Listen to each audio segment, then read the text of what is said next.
Getting Things Done: The Art of Stress-Free Productivity is a book written by David Allen, first published in 2001.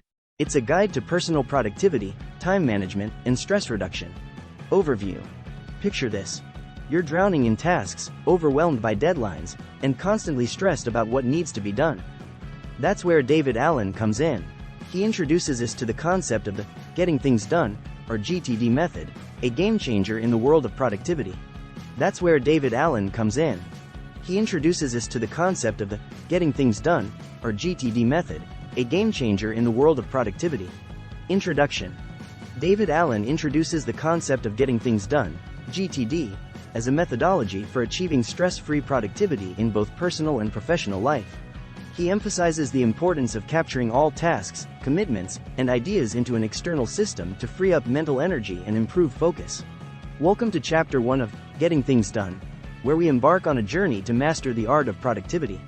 In this opening chapter, we meet our protagonist, John, a typical office worker drowning in tasks and overwhelmed by the chaos of his daily routine.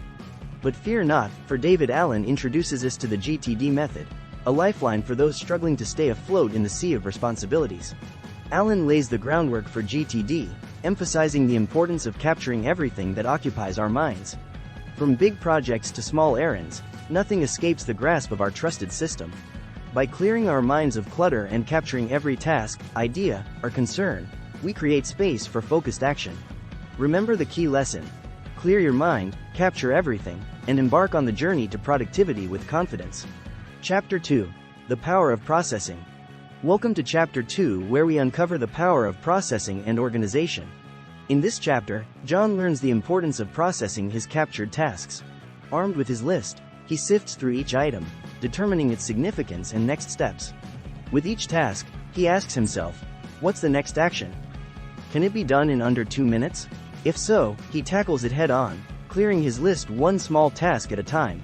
Allen introduces us to the concept of organizing tasks into manageable chunks, creating lists for different contexts: work, home, errands, and more. With his tasks neatly organized, John can approach his day with clarity and purpose, knowing exactly what needs to be done and when. As we conclude Chapter 2, remember the power of processing and organization in the journey to productivity. Clear your mind, capture everything, and organize with purpose. Chapter 3. The Importance of Organizing. In Chapter 3, we delve into the significance of organization in the pursuit of productivity. Here, John learns to categorize his tasks into various lists based on contexts such as work, home, and errands. By organizing his tasks effectively, he gains a clear understanding of his priorities and can approach each task with focus and determination. Allen emphasizes the importance of maintaining these lists regularly to ensure they remain up to date and reflective of John's current commitments and goals. Through consistent organization, John can streamline his workflow and maximize his efficiency. As we conclude Chapter 3, we recognize the pivotal role of organization in the GTD method. By structuring his tasks thoughtfully, John sets himself up for success and paves the way for increased productivity. Chapter 4. Clearing Space with Reviewing. In Chapter 4 of Getting Things Done, by David Allen, we uncover the power of regular reviews in maintaining clarity and focus. Here, John learns the importance of stepping back periodically to assess his progress, adjust priorities, and plan for the future. Through regular reviews of his tasks and commitments, he gains valuable insights into his workflow and identifies areas for improvement. Allen introduces the concept of the weekly review, a dedicated time for John to reflect on his accomplishments, address any outstanding tasks, and recalibrate his goals. By carving out this space for reflection, John ensures that he remains aligned with his objectives and can make informed decisions about his next steps. As we conclude Chapter 4, we recognize the transformative impact of reviewing in the GTD method. By taking the time to pause, reflect, and realign, John sets himself up for sustained success and continued growth in his productivity journey. Chapter 5. Mastering the Art of Focus. In Chapter 5 of Getting Things Done, by David Allen, we explore the role of focus in maximizing productivity and achieving our goals. Here, John learns to prioritize his tasks based on their importance and urgency, allowing him to allocate his time and energy effectively. By focusing on one task at a time and minimizing distractions, he can make significant progress towards his objectives without feeling overwhelmed. Alan introduces techniques such as time blocking and the 2-minute rule to help John maintain his focus and momentum throughout the day. By setting clear boundaries and establishing routines, John creates an environment conducive to deep work and meaningful progress. As we conclude Chapter 5, we recognize the essential role of focus in the GTD method. By mastering the art of concentration, John empowers himself to tackle even the most challenging tasks with confidence and clarity. Chapter 6. Conquering Procrastination. In Chapter 6 of Getting Things Done, by David Allen, we confront the insidious enemy of productivity, procrastination. John learns that procrastination often stems from fear, uncertainty, or lack of clarity about a task. To overcome this, he adopts strategies such as breaking tasks into smaller, more manageable steps and setting clear deadlines for himself. By taking decisive action and confronting his tasks head-on, John can conquer procrastination and regain control over his productivity. Allen also introduces the concept of next actions, the specific, actionable steps required to move a task forward. By identifying the next action for each task on his list, John eliminates ambiguity and ensures that he always knows what to do next. As we conclude Chapter 6, we recognize that procrastination is a common obstacle on the path to productivity.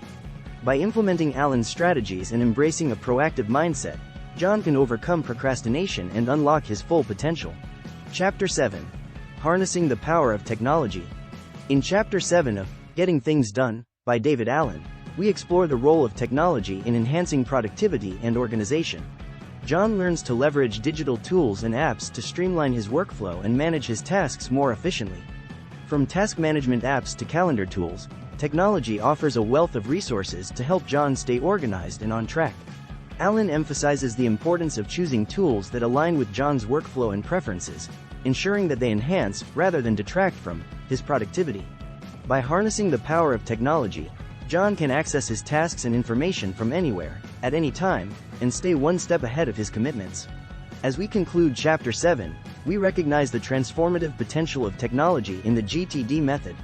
By embracing the right tools and integrating them seamlessly into his workflow, John can supercharge his productivity and achieve his goals with greater ease and efficiency. Chapter 8. Cultivating Mindfulness in Action. In Chapter 8 of Getting Things Done, by David Allen, we delve into the importance of mindfulness and presence in our daily lives. John learns that productivity isn't just about getting things done, it's also about being fully present and engaged in each moment. By cultivating mindfulness, he can approach his tasks with intention and awareness, leading to greater satisfaction and fulfillment. Allen introduces practices such as meditation and mindfulness exercises to help John develop a greater sense of clarity and focus. By incorporating these practices into his daily routine, John can reduce stress, enhance his creativity, and deepen his connection to his work. As we conclude Chapter 8, we recognize that mindfulness is a powerful tool for enhancing productivity and well-being. By embracing the principles of mindfulness in action, John can cultivate a more balanced and fulfilling life, both personally and professionally. Chapter 9. Navigating Overwhelm. In Chapter 9 of Getting Things Done, by David Allen, we confront the challenge of overwhelm and explore strategies for navigating it with grace and resilience.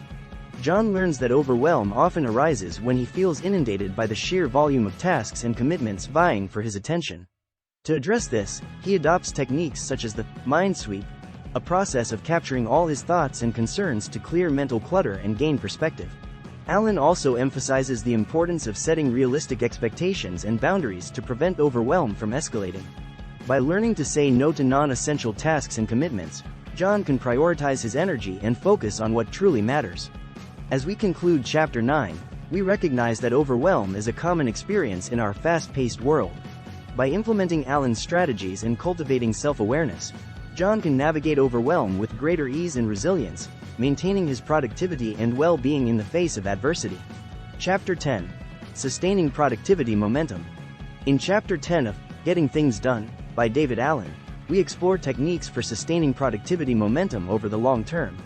John learns that productivity isn't just about achieving short-term goals, it's also about maintaining consistent progress towards his larger objectives.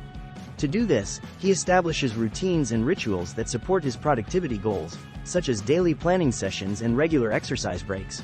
Allen introduces the concept of energy management, the idea that our productivity is influenced not only by our time management skills but also by our physical and mental well-being. By prioritizing self-care and managing his energy levels effectively, John can sustain his productivity momentum and avoid burnout. As we conclude Chapter 10, we recognize that sustaining productivity momentum requires a holistic approach that balances short-term productivity with long-term well-being. By embracing Alan's strategies and prioritizing self-care, John can cultivate a sustainable and fulfilling approach to productivity that serves him well for years to come. In the conclusion, Alan summarizes the key principles of GTD and highlights the benefits of adopting the methodology for achieving stress-free productivity. He encourages readers to implement the strategies discussed in the book and offers additional resources for further learning and support. By delving into the specifics of each chapter, readers can gain a deeper understanding of the GTD methodology and how to apply it effectively in their personal and professional lives.